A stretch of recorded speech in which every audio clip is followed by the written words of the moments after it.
चिड़ियों यस ओए बोलो ना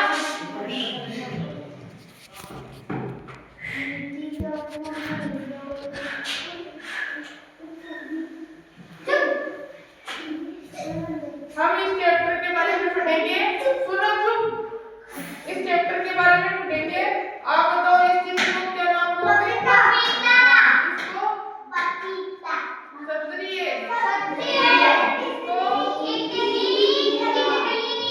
चिड़िया चिड़िया घर पे बोलते होंगे आप कुछ भी पपीता पपीता हमारे खाने के काम में आती है सलाद में भी खाते हैं इसका जूस भी निकालते हैं ये हमारे शरीर के लिए बहुत ज्यादा लाभदायक है। सतरी क्या होते हैं जानते हो? सतरी